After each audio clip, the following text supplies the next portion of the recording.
ஓட்டு போட்டிருக்கோம். வின் பண்ணுறவங்க ப்ரொடியூசர் கவுன்சிலுக்கு வந்து நல்லது பண்ணணும். நிறையா ரொம்ப கஷ்டப்படுற ப்ரொடியூசர்ஸ் இருக்காங்க. இன்றைக்கி வந்து ஒரு 5-6 ப்ரொடியூசராக இருக்கிறோம். அதெல்லாம் இல்லாமல் இன்னொரு 50 ப்ரொடியூசர்ஸ் வரணும். நிறைய சின்ன படங்கள் எடுக்கணும். நான் வாழ்க்கை ஆரம்பித்தது சின்ன படத்தில் தான். யாருன்னே தெரியாத ஒரு ப்ரொடியூசர் தான் பண்ணார். இன்றைக்கி அப்படி இல்லாமல் போயிடுச்சு. எல்லாம் ரொம்ப செலக்டிவாக தான் பண்ணுறோம். செலக்டிவாக இருக்கக்கூடாது.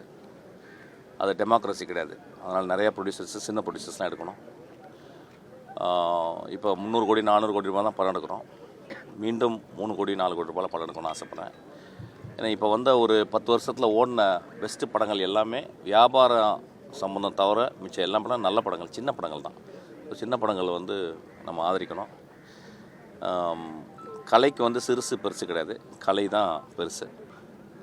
அதுக்கேற்ற மாதிரி வின் பண்ணுறவங்க அவங்க பண்ணணும்னு நான் ரொம்ப தாழ்மையோடு கேட்டுக்கிறேன். தேங்க்யூ. நான் இப்போ நிற்கிறேனே.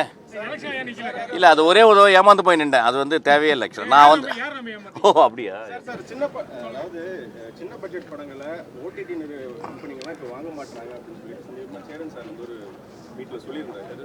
ஸோ இந்த பிரச்சனையை சரி செய்ய இந்த ஜெயிச்சவர் அந்த தயாரிப்பாளர் சங்கம் என்ன நடவடிக்கை எடுக்கணும்னு நீங்கள் நினைக்கிறீங்க? என்ன நடவடிக்கைன்னு சொல்ல முடியாதுங்க. ஏன்னா இப்போ என் படமே 2 படம் நான் வந்து கடந்த 3 படங்கள் வந்து பிசாசு, துப்பறிவாளன், சைக்கோ மூணுமே பெரிய ஹிட்டு. அதுக்கப்புறம் இன்றைக்கி வரைக்கும் என் படம் ரிலீஸ் ஆகலை. நல்லா புரிஞ்சுக்கணும் நீங்கள். என்னுடைய பிசாசு 2 வந்து உள்ளே இருக்குது. இப்போ வந்து தானு சார் படமும் இன்னும் 2.5 வருஷம் ரிலீஸ் ஆகாமல் இருக்குது ஆக்சுவலாக. ஸோ இதுக்கு என்ன காரணம் யோசிச்சு பாருங்கள்.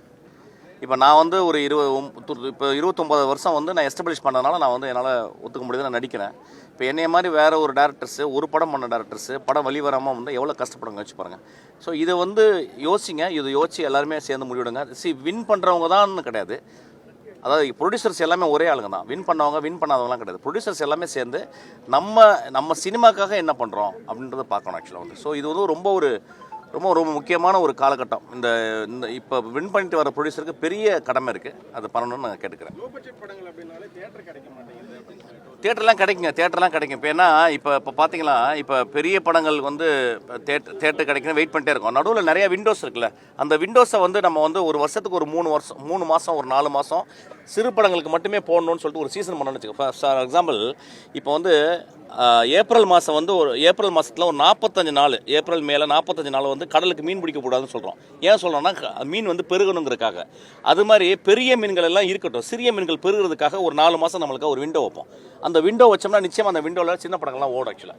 இது நம்ம எல்லா ப்ராப்ளத்துக்கும் அந்த ப்ராப்ளத்தை சரியாக புரிஞ்சுக்கிட்டாவே பாதி சொல்யூஷன் வந்துடுது ஆக்சுவலாக.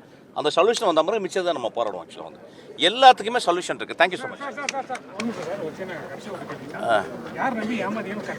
அப்படியா? இந்த கடவுள் நம்பி தான் ஏமாந்தாங்க.